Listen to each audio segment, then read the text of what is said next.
Voy a comenzar con tratar de cubrir los siguientes temas. ¿Cuál es la frecuencia? ¿Cuál es la asociación? ¿Cómo se debe manejar la transición? ¿Y cómo lo manejamos fuera de luz? La frecuencia de hiperglicemia en el hospital es sumamente alta y aproximadamente un 38% de los pacientes en salas generales tiene azúcar elevado. Muchos de estos pacientes o tienen historia de diabetes o es sencillamente el estrés que en un paciente que tiene una deficiencia o una parcial de secreción de insulina desarrolla hiperglicemia. Y esto se ve en aproximadamente el 38%. Por aquí en el hospital, en la unidad de cuidados intensivos, en nuestra unidad, el 70%. Nosotros tenemos, si ustedes tienen la hiperglicemia como 140 o más, el paciente que no tiene historia de diabetes, el 72% de los pacientes que se meten a cirugía cardiovascular desarrollan hiperglicemia. Y la mayoría de ellos no tiene historia de diabetes. Entonces, si ustedes utilizan, depende de cuál es la definición que ustedes utilicen. Entonces, si utilizan 110 como se utilizaba muchísimo hace unos pocos tiempo atrás, 100% de los hospitales, después de cirugía cardiovascular, los ponían en goteo de insulina. Nosotros comenzamos el goteo de insulina si es que el azúcar está por arriba de 140 y tratamos de mantener el azúcar de 140 en los pacientes coronarios. En los pacientes fuera de la unidad usamos 180. En la unidad no coronarios usamos 180. Este es un trabajo de Michael Cozy-Board que coge pacientes admitidos, como 10.000 pacientes admitidos al hospital con infarto agudo del miocardio o síndromes coronarios agudos. Y de los pacientes que tienen historia de diabetes y no diabetes, si ustedes utilizan 140, que es la definición de la ADA hasta el 2009 como hiperglicemia en el hospital, ustedes ven que casi el 80% de las personas que tienen diabetes tienen azúcar elevada. Y si ustedes ven niveles por arriba de 180 y 200, ustedes ven que aproximadamente el 50% de los pacientes en la unidad de cuidados intensivos, el paciente que tiene historia de diabetes, tiene azúcar por arriba de 180. Y por arriba de 200, aproximadamente 1 de cada 3. O sea, la hiperglicemia en el hospital es una cosa muy frecuente. Y fuera, en los pacientes que no tienen historia de diabetes, que son admitidos por infarto agudo del miocardio, 1 de cada 4 desarrolla azúcar elevada. Y por supuesto, el azúcar elevada está asociado con un aumento de mortalidad dentro del hospital. Yo no digo que es la causa, pero está asociado a un aumento de mortalidad. Hay muchos trabajos como este de aquí de Jim Grimsby, que muy conocido y que ha publicado hartísimo y se fue a la industria. Este mes comenzó, se cambió la industria después de la práctica académica. Y lo que Jim Grimsby hace aquí es que de aumento de mortalidad en los pacientes que tienen hasta 180, 2 veces aumenta la mortalidad, si tienen entre 200 y 300, 3 veces, y 4 veces el aumento de mortalidad. Entonces, esta asociación ha creado una serie de cambios en la manera de pensar de los pacientes hospitalizados. Y tenemos nosotros muchos estudios prospectivos y muchos estudios randomizados que aprovechan y dicen que la asociación es importante. Y tenemos muy pocos ahora que dicen que tratar la glucosa es importante. Debe presentar a ustedes 2 estudios viejos y una serie de estudios nuevos que puedan poner claro la manera de pensar en unidades de cuidados intensivos. Y voy a comenzar con los estudios de Tony Fornari. El doctor Fornari es un cirujano cardiovascular en Oregón. Y lo que Tony por muchos años, en los años 60 y 70 hacía, es pensar en que había muchas complicaciones en los pacientes con diabetes que se sometían a cirugía cardiovascular. Hasta el año 1990, todo el mundo era manejado con escala de insulina. Entonces Tony pensaba que a lo mejor si él los pone en cuidados intensivos, darles un goteo a estos pacientes, para mantener los niveles de azúcar entre 150 y 200. Miren, ese era el goal, ese era el objetivo en los años 90. 150 a 200 iban a disminuir las complicaciones. El día de la cirugía, en este estudio de 1.500 pacientes, utilizando 1.000 pacientes retrospectivos y 1.500 prospectivos, ustedes ven que el día de la cirugía el promedio era de 40 a 50 puntos.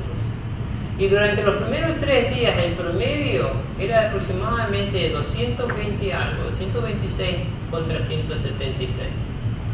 40 a 50 puntos de diferencia de glucosa. Pero nunca llegó a tener 150 o menos de 150. De tener los azúcares alrededor de 150 a 200, comparados con 230, indudablemente hubo una disminución de complicaciones.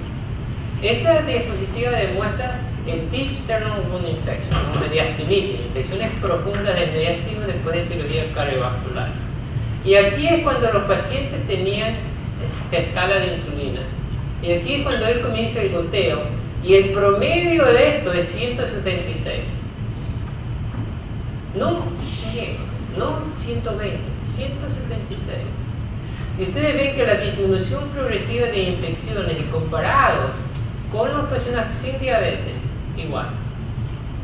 Entonces él publica esto y disminuye el costo de hospitalización y la duración de hospitalización. Cuando él mira a la mortalidad de los pacientes, ustedes ven aquí que si tienen un azúcar por menor de 150, o un azúcar por mayor de 200, o un azúcar por mayor de 250, la mortalidad aumenta 7 veces si es que el azúcar está por arriba de 200. Nuevamente, no 80 a 110, 150 a 200. En los años posteriores esto ha bajado y fue ahora hace de 100 a 150 miligramos. Y esto era sumamente importante, estudio americano hecho. Pero en el año 2001, Grit van der Berg, ella publica este trabajo y dice 150 a 200 hace bien, pero ¿qué pasa si yo voy de 80 a 110?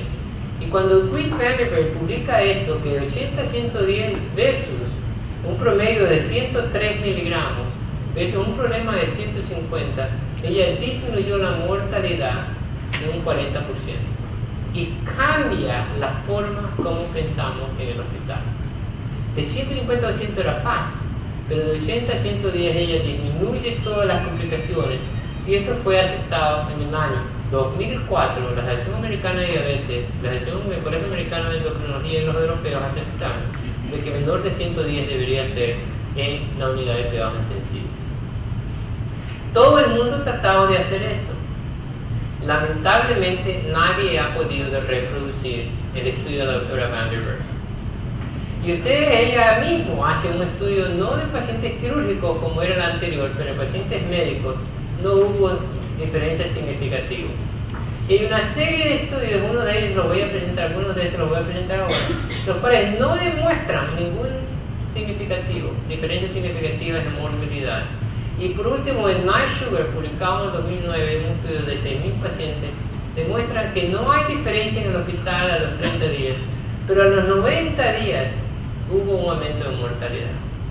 Yo no sé por qué a los 90 días y no en el hospital, pero lo que a mí me dice es que, a excepción de un solo estudio, nadie ha demostrado, ni siquiera Tony Fernard, de que un aumento de 80 a 110 es suficiente o es necesario. Aquí está el estudio de la doctora van der Berg, el otro disminuía 40% la mortalidad. Este es un estudio de 1.200 pacientes en pacientes en cuidados intensivos médicos. Y dentro del intention to treat, cuando cogió los 1.200 pacientes, no hubo diferencias significativas de 80 a 110 o de 180 a 200. Y ella publica y dice, sí, pero si ustedes cogen a los pacientes que duraron y sobrevivieron más de 3 días, sí hubo una diferencia del 18%. Entonces, bueno, es muy difícil saber quién va a sobrevivir más de 3 días en unidad. Pero indudablemente eso es un estudio más o menos positivo. Pero en el intention to treat no hubo diferencia. Hay otro estudio que ha recibido muchísima atención. Y es el estudio que se llama Glue Control. Este es un estudio francés. Y este estudio francés, que fue presentado en el año 2007, pero no fue publicado hasta 2 años después, pregunta cuán bajo nosotros debemos de ir. Y un grupo lo hace a 80 a 110 y el otro grupo de 140 a 180. La autora Vandenberg fue 103-156. Este grupo hace 118 a 148. La diferencia entre los dos, 30 miligramos. Pero si ustedes ven la sobrevida en estos pacientes sin historia de diabetes o pacientes con historia de diabetes y estos pacientes mixtos, médicos quirúrgicos, no hubo diferencia de mortalidad, de sobrevida. Sugiriendo que esto de 80 a 110 posiblemente no sea tan efectivo o no puede ser replicado. El segundo estudio que sale muy grande, publicado en New England Journal of Medicine, no muy grande, pero más o menos que el otro, era 1000 pacientes, solamente 537 pacientes, cogieron pacientes sépticos en unidades de cuidados intensivos médicos y quirúrgicos. Y este estudio fue hecho en 19 centros en Alemania,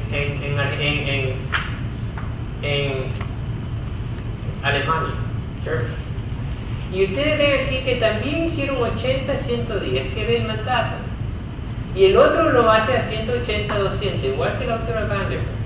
Y ellos cogen 112 a 150. Indudablemente lo pudieron hacer y todos han demostrado que todos lo pueden mantener los niveles, pero tampoco hubo una diferencia significativa en la mortalidad o la sobrevida de los pacientes. Otro estudio más sugiriendo que, poniendo en duda lo que Creed demuestra o publicó. Y aquí tienen el estudio que se llama el NASH-Sugar, y yo creo que todos hemos oído en abundancia de este estudio. Y lo bueno de este estudio es que son 6.000 pacientes en 42 centros alrededor del mundo. La doctora Vandenberg es un centro, el Group Control 6 centros, el alemán 19 centros, este 42 centros. Y más que nada fue en Nueva Zelanda, en Australia, en Canadá y un centro en los Estados Unidos que fue la Mayo Clinic. Y lo que ellos demuestran es que cogieron de 80 a 110 y menor de 180, la diferencia fue de 118 y 145, pero no hubo diferencia en la mortalidad en el hospital a los 30 días, que fueron los otros estudios. Pero si tú sigues a los pacientes a los 90 días, ellos demuestran un 14% aumento de mortalidad. Y estos estudios nos hace cambiar la manera de pensar. Hay varios meta-análisis, como 4 o 5 que han sido publicados en los últimos 3 años, y todos demuestran la misma cosa. Que si tú coges pacientes mixtos médicos quirúrgicos y los juntas todos, tomado más de 1.000 pacientes, no hay diferencia si tú vas a 80, 110 o si lo haces por arriba de 140. Nuevamente, cuando yo recuerdo ese estudio del Dr. Fornaro, no había diferencia por abajo de 150. Pero lo que sí hay diferencia es en el aumento de hipoglicemia. Y la hipoglicemia, el NASH-Sugar va a publicar que en la hipoglicemia en el hospital está asociado con aumento de muerte. Y no importa si es menos de 40 o menos de 70. Ambos están asociados con aumento de muerte. Y el aumento de riesgo de hipoglicemia es 6 veces más.